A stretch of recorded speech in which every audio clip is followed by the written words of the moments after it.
Production of Being Well is made possible in part by Sarah Bush Lincoln Health System, supporting healthy lifestyles, eating a heart-healthy diet, staying active, managing stress, and regular checkups are ways of reducing your health risks. Proper health is important to all at Sarah Bush Lincoln Health System. Information available at sarahbush.org. Rediscover Paris. Our patient care and investments in medical technology show our ongoing commitment to the communities of East Central Illinois. Paris Community Hospital Family Medical Center. HSHS St. Anthony's Memorial Hospital, delivering compassionate care close to home. From advanced surgical techniques and testing to convenient care for your family, we promise to make a healthy difference each and every day. St. Anthony's, together, we are better.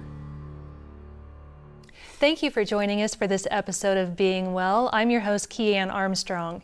And joining me today are two special guests. I have Dr. Jeffery Brummer, the Medical Director of the Wound Healing Center, and I also have Jeremiah Roberts, an RN and the Hyperbaric Safety Director, and both are with HSHS St. Anthony Memorial Hospital in Effingham. Thank you both for joining me today. Thanks for having us. Thank you. So today we're going to be talking about advanced wound healing. So what is that? Advanced wound healing is typically dealing with chronic wounds, although we deal with acute wounds as well. But it's taking modalities that your average doctor's office wouldn't have, that we have access to heal the wound as quickly as possible. Okay, so when you say chronic and acute, what's the difference between that? Technically, it's about 4 weeks, but if you have a history of wounds that do not heal, then I would say dealing with it sooner rather than later is always helpful. Okay, and so if someone is watching right now and they're thinking, I don't know if this is acute or chronic, that's been going on for a while. Then you probably need to come in. You probably need to come in if you're questioning it. Yeah. Okay, all right, and what are some of the signs that would indicate seeking treatment for getting wound care? What's some of the symptoms or? Typically, any redness, any excess drainage, any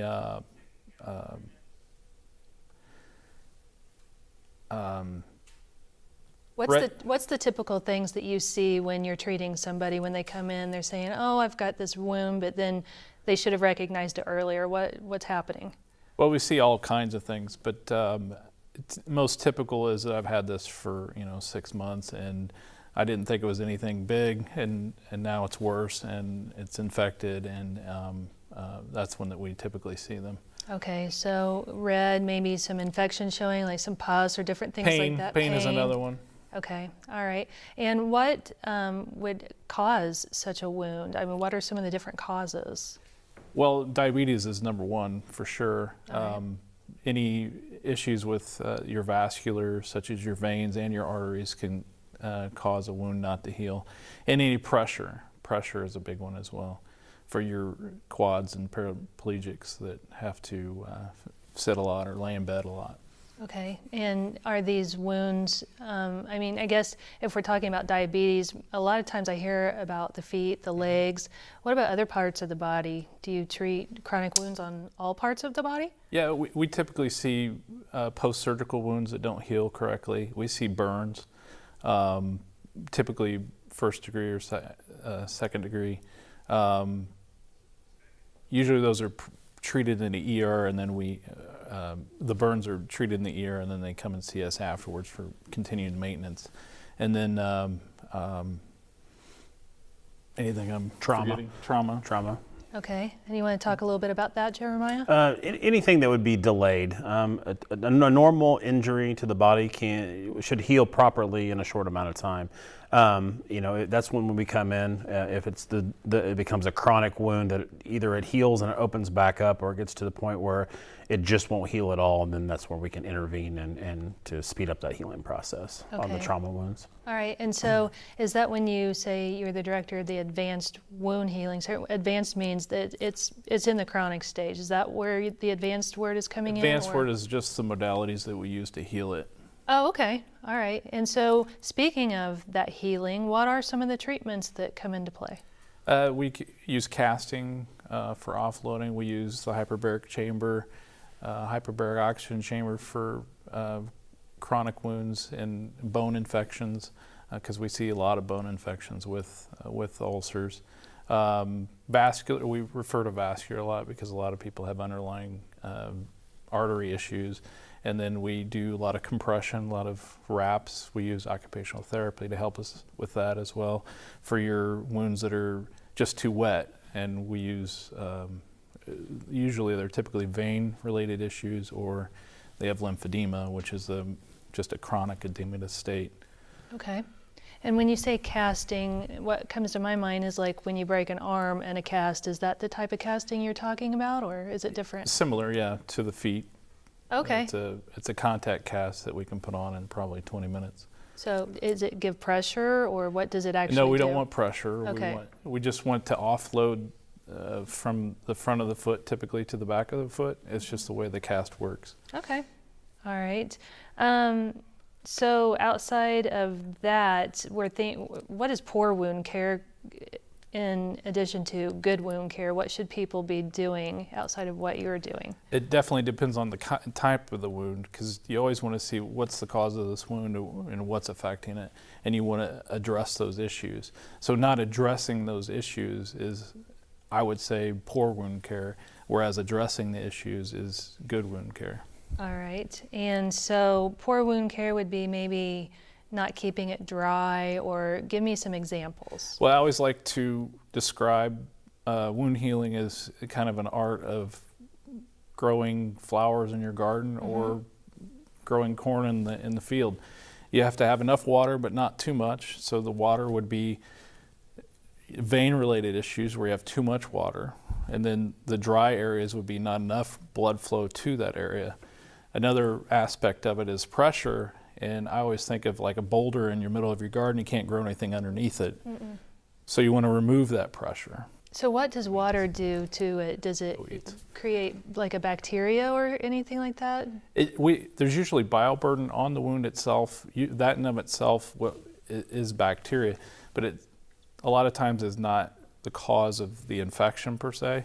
But they do, if they are open long enough, they have a tendency towards infection. And a lot of times these traumatic wounds get infected right away based on how it happened. Okay. I didn't mean to interrupt. If I did, did you want to add something to that as well? We were talking about with the gardening and the weeding control, getting the weeds out of the garden. Oh, okay. And you can talk about that. Yeah. And so that's our debridement that we do. We basically clean the wound. That's no different than hoeing the garden. The other aspect to that is where our advanced modalities come in is I call fertilizers we use to help grow new tissue. All right. I never would have thought of healing wounds like gardening. That's quite a... I've started this 8 years ago, and it hasn't failed me yet. Really? So. Well, okay. That's a good way to keep going then. So is there a typical age that you see with chronic wounds? You said diabetes to begin with, and can that be with children as well? We do see kids occasionally. It's very rare. We've seen dog bites. We've seen that get infected, and those are difficult to heal sometimes. But majority of our people are Medicare age, above 65. Okay. And is there a difference in men versus women? I wouldn't say so. We see a lot of women, more so than men, I would say, mostly because of the advanced age. Men seem to, pass away quicker than women, so that's maybe why we see more women. I wouldn't say that there's an age difference. No, it's pretty Or balanced. not age difference, a man and woman difference. Okay. And you mentioned another treatment earlier, hyperbaric, sorry, I'm trying to figure out the right wording here, hyperbaric oxygen therapy, Correct. right? Okay, so explain that to me. What hyperbaric oxygen therapy is one of our most advanced modalities we have in our wound healing center.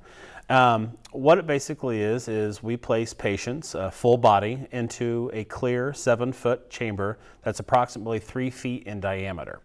And these patients go in, it's actually sealed with about a 4-inch thick steel door, and we compress them with 100% compressed oxygen.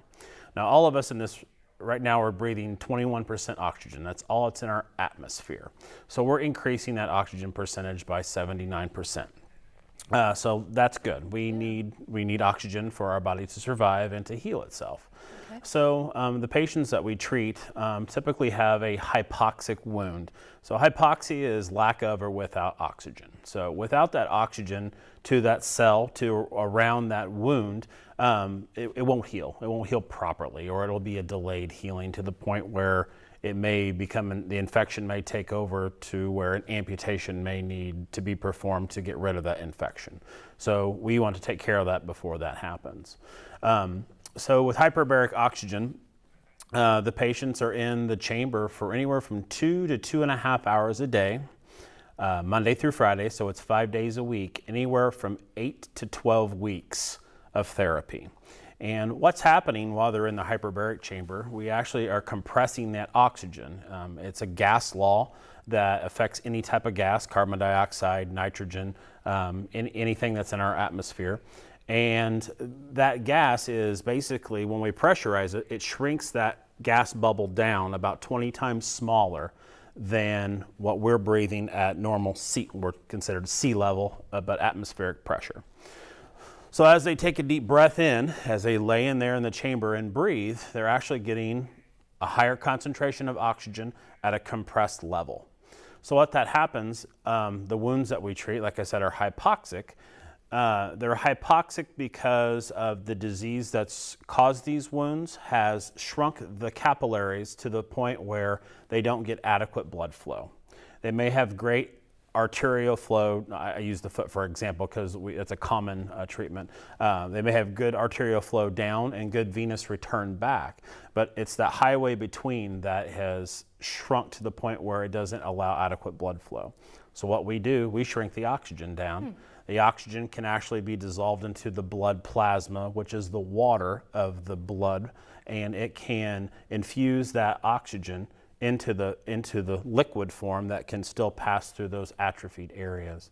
Once that happens, it can get into the tissue and prevent the hypoxia. So it's a big commitment for the patients to come for 40 or 60 treatments consecutively, but they really lay inside the chamber, watch television, sleep, really? And as long as they're breathing, which we want them all to do, they're healing. And they heal once they come every day for 2 and 2.5 hours.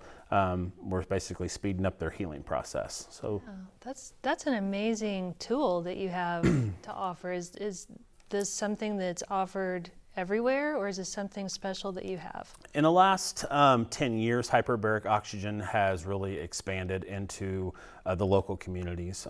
We've been providing hyperbaric oxygen at our facility for 7 years. There are some other pop-up centers in the last 5 years that have made it more available to rural communities such as Effingham.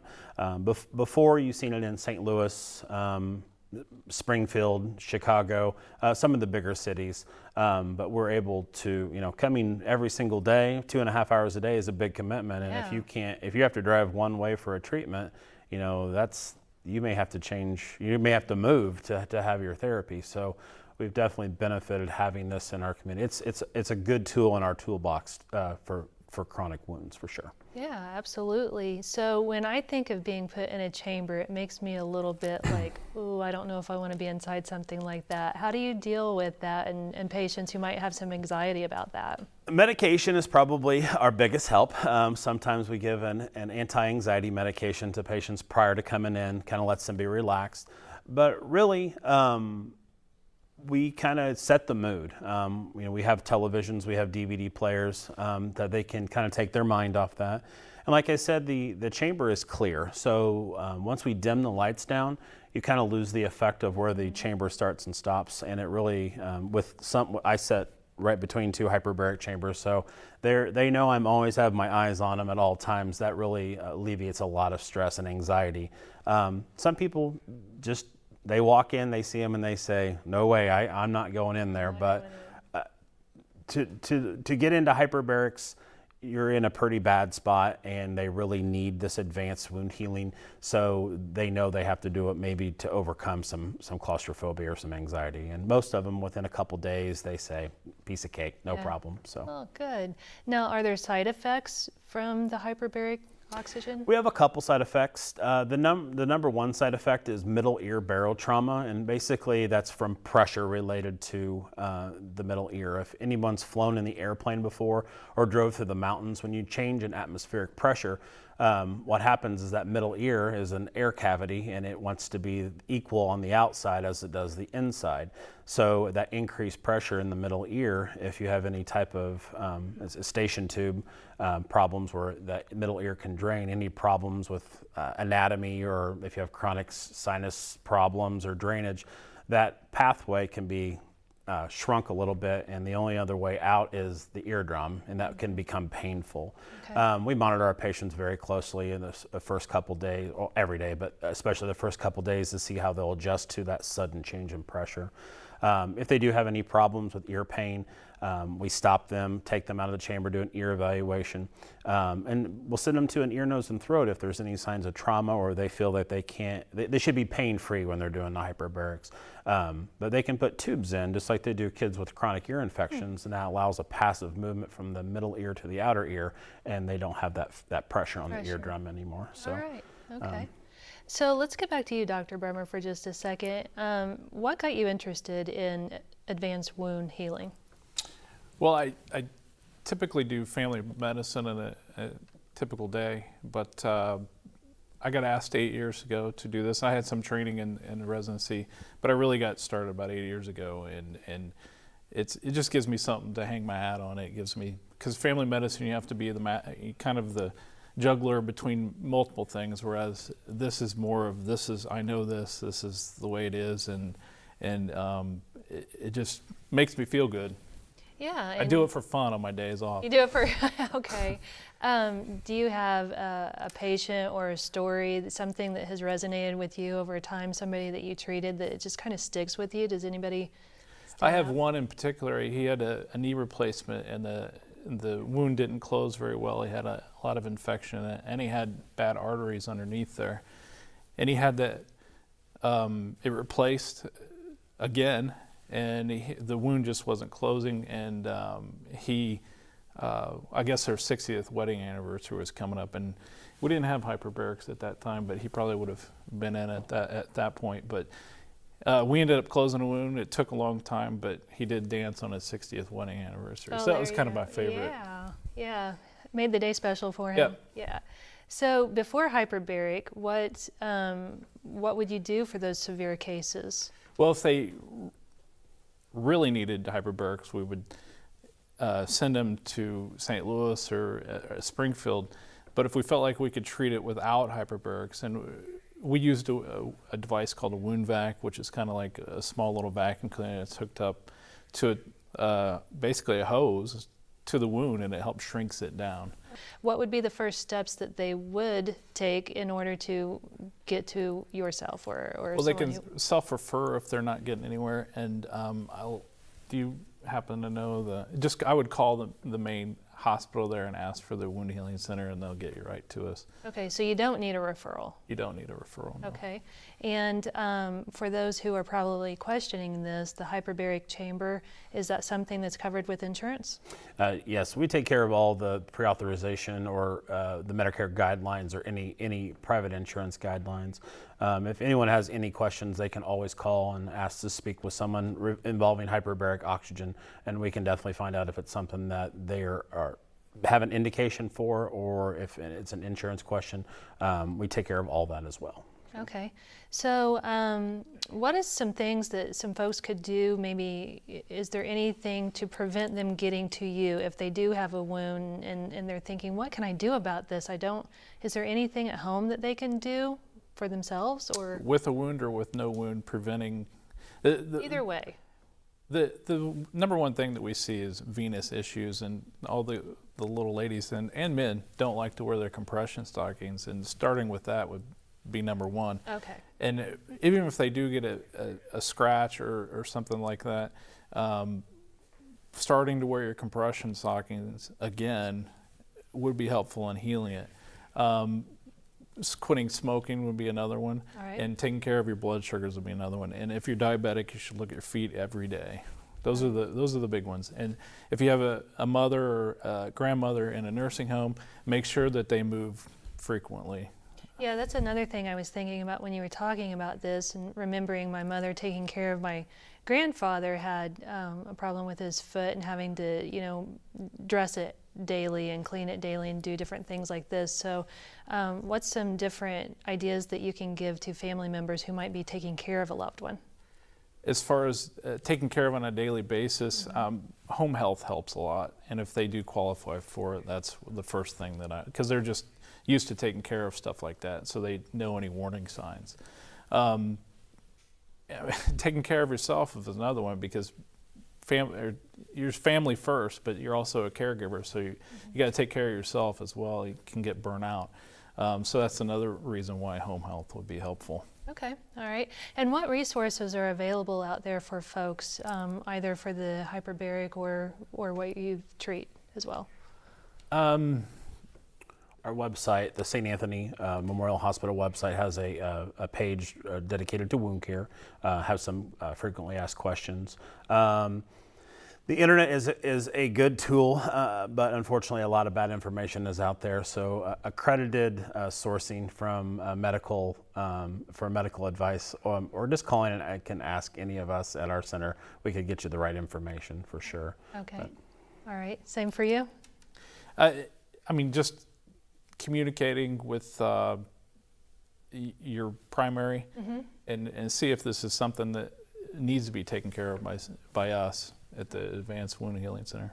Okay. So once again, if you're questioning, probably a good idea to get in probably contact. Is, yeah. Yeah, all right. Okay, well, I appreciate both of you coming in today. It's been very educational on my part, learning about how wound care treatment is sort of like gardening and taking care of yourself. So thank you so much for joining us.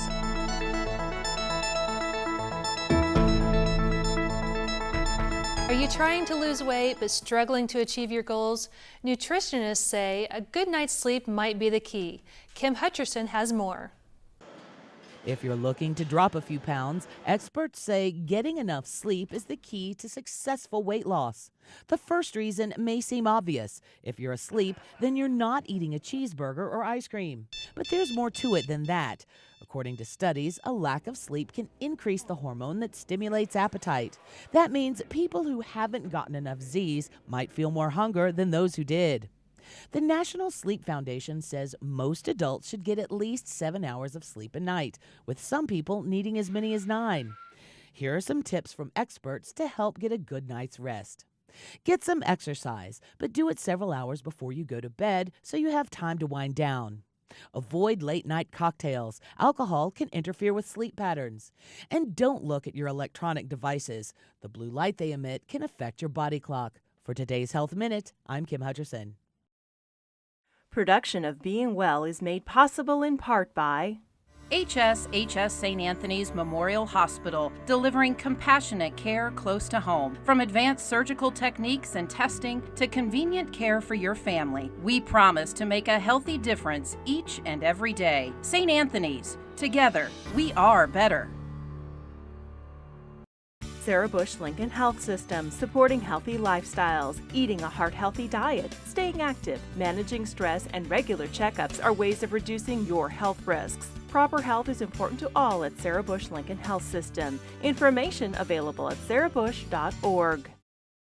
Rediscover Paris. Our patient care and investments in medical technology show our ongoing commitment to the communities of East Central Illinois. Paris Community Hospital Family Medical Center.